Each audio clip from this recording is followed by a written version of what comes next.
shade from this e.l.f. This side, this side, this side, this side, to your little eyeball. Hi you guys, welcome back to my channel. So today I'm going to be showing you my makeup do's and my makeup don'ts. If you have done any of these or all of these, don't worry, because I have done all of these all at one time. That's how I can easily tell you what's not to do, because I've done them all. Either done these makeup don'ts because of a trend that I wanted to do that I thought would fit my face, which actually doesn't, or because I just didn't know. And it's okay to not know, because it's a learning experience and you get better and you grow from it, and then you can eventually teach someone else how to do a technique a little bit better or different so that it helps them and their makeup skills. You don't start off as a professional makeup artist. You don't start off as being amazing at makeup. You start from somewhere and you grow. So don't worry about it. This is a learning experience. I'm here to help you through some of those skills and some of those experiences and get better and grow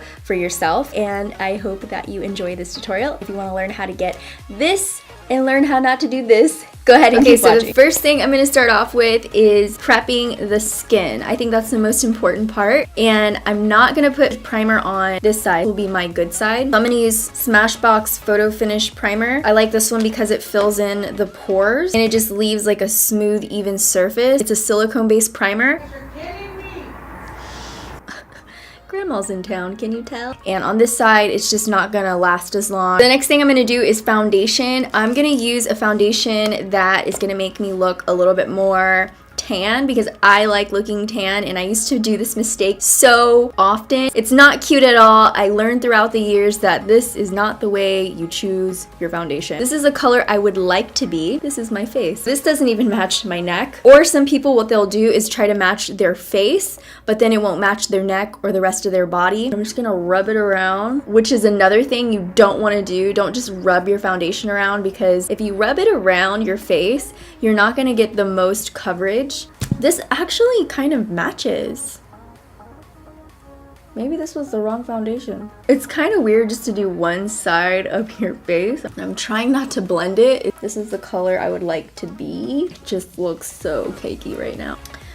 I need a makeup wipe. On the do side, you do want to choose a shade that is close, not to your face color, but to the neck. Anything that's gonna match your neck and chest is gonna match the rest of your body. So I'm just gonna take a little bit of this foundation, and I'm gonna take my Beauty Blender, because the Beauty Blender soaks up all the excess foundation so you don't get too much on your skin. It just gives you the most flawless coverage and application. So I'm gonna take my Beauty Blender and lightly bounce it on your skin. I don't really focus on the under eye area too much. I kind of just lightly go over it just to even out the skin tone, because I'm gonna go ahead and go in with concealer in this area, so leave it how it is and really focus on the rest of the face. A lot of people want to use the brightest concealer that they have. I would literally just follow where my under eye circle is, and voila. Hi old self. This is what I would do. Literally, I would just focus on where my circle was, the lightest concealer I had, because I didn't want them to be dark, duh. That is not what you want to do. You don't want to go too light, because you're just attracting attention to that area.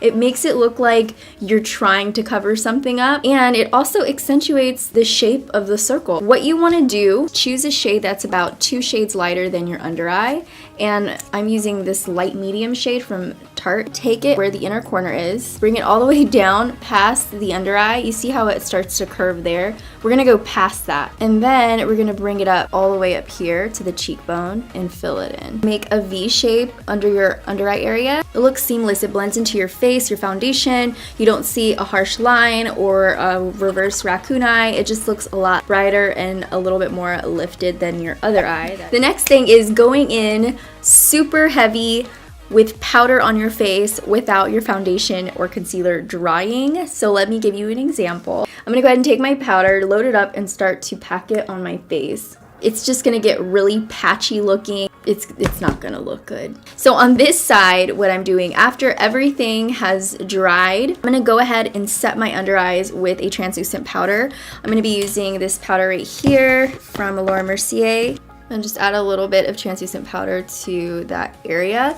Let it sit there for a little bit. This is called baking. So once you let it sit for a few minutes, you're just gonna dust it off. This is gonna help your under eye from creasing. You can kind of already see the creases. This is just gonna smooth out everything. After I've done that, I'm gonna go ahead and go in with a powder. Then I'm just gonna lightly start to pat it onto my skin. This is gonna help everything else on top of it go on a lot smoother. It's also going to help it really adhere to the skin, and so your makeup is going to last a lot longer. So the next thing I'm going to do is contouring. I'm going to go ahead and take my Urban Decay Beached Bronzer in Sunkissed, which is one of my favorite bronzers.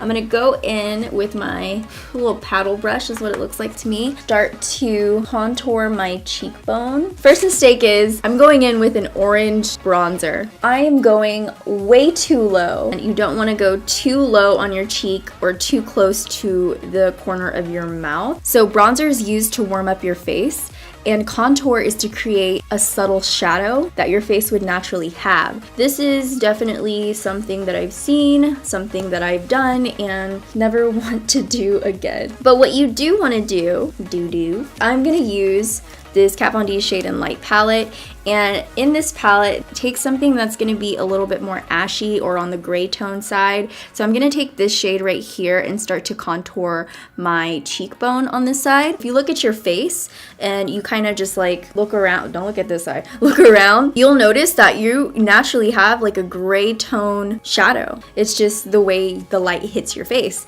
So you want to kind of mimic that shadow by enhancing that depth. So you want to go ahead and take something like this. I'm actually going to take a little bit of this shade and this shade together. And then you want to use something that is a little bit more precise. That's going to give you that precise definition. What I'm going to do is go very close to my hairline and start to work in that contour shade. When I blend it, I'm not going to move past this area. I'm going to keep the contour shade behind the apples of the cheekbones, and then I'm going to blend it upwards, not down, because if you go down, then you're going to create this 5 o'clock shadow. And then for contouring the nose, you go straight down your nose. Well, I shaved off a few inches of my nose. It actually draws more attention to my nose. So what I'm gonna do for the right side of my nose, so I'm gonna use the same shade, except on this side, I'm gonna start here and lightly sweep it the midsection of my nose, like right in here.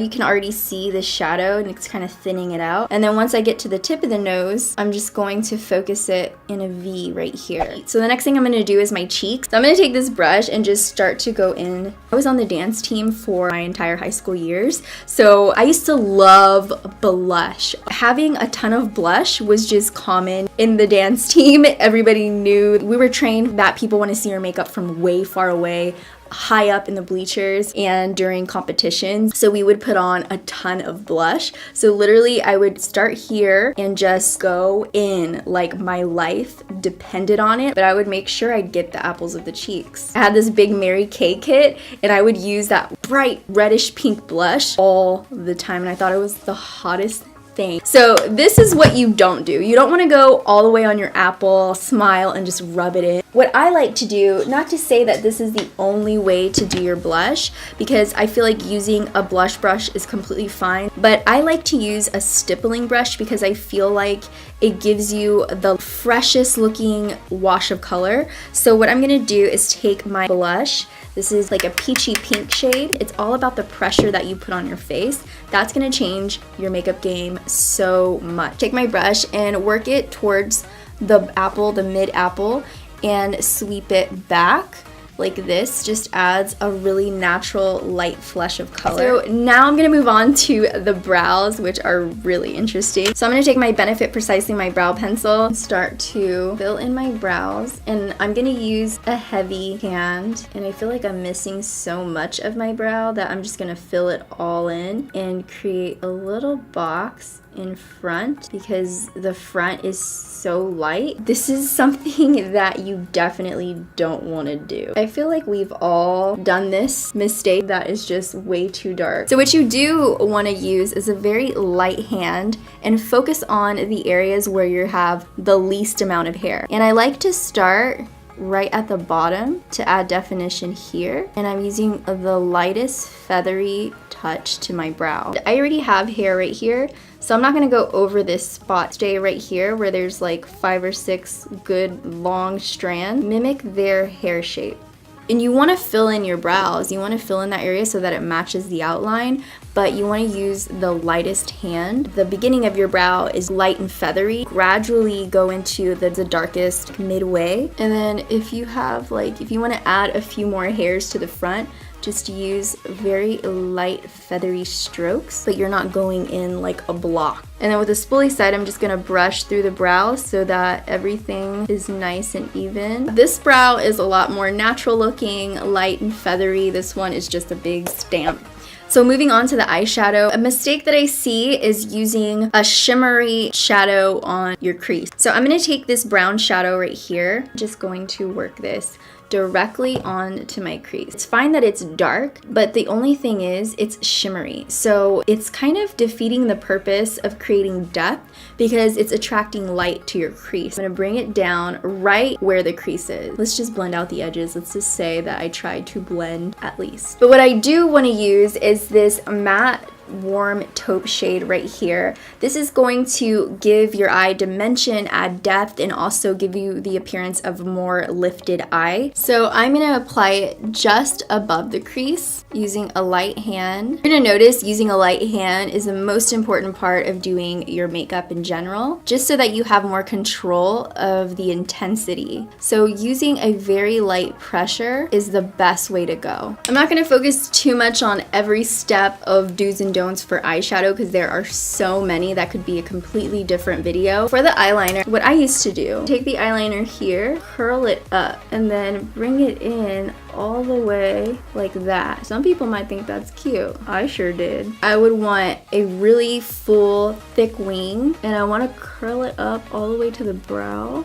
I just wanted this crazy Amy Winehouse cat eye. On this side, what you want to do with your eyeliner is create elongated eye shape that's going to look flirty and pretty, and you want your eyes to look lifted. Start here and work my way outwards. Do elongate your eyeliner, lining it up to the tail end of the brow. So on this side, it just looks a lot more clean and something that you could wear every day. For the lashes, my old clubbing days, I would get these Ardell lashes and I would get the thickest ones they had, the thickest. These are the double up lashes. It literally looked like Hitler's mustache. I thought this was cute. I would apply a thick layer of glue, and when they wouldn't stick in the amount of time that I needed to go out, I would get so mad and so frustrated. And if I didn't have my lashes on, I was not going out. It was like a part of my soul, my being, covered my entire eyelid. Now we're gonna move on to a lash that's gonna look a lot better for your eye shape. So you can still see the shape of your eye, you can still see the eyeshadow. It's just a lot softer. And then after I'm done with applying my lash, then I'm gonna put some mascara on, brush them up to the false lash, and then go back in, mesh the two together. So you get one even looking lash. So if I did a little bit more on the eyeshadow, then you would be able to see all the work that I did.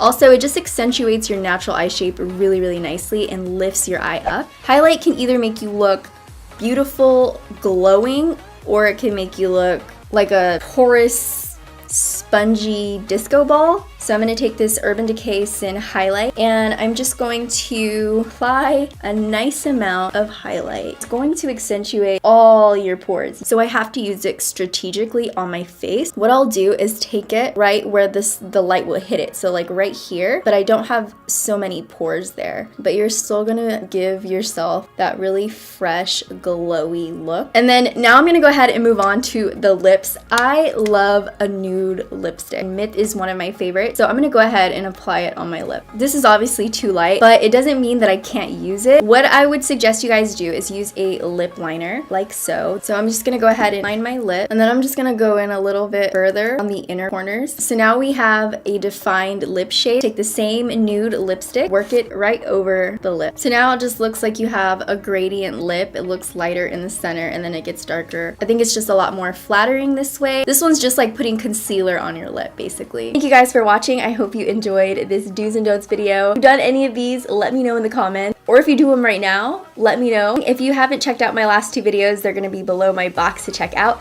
Also, don't forget to subscribe. Hit that subscribe button if you haven't already so you can stay updated with all the things that I'm doing here on YouTube. And that's it. I love you guys so much, and I'll see you in the next video. Bye, dollies.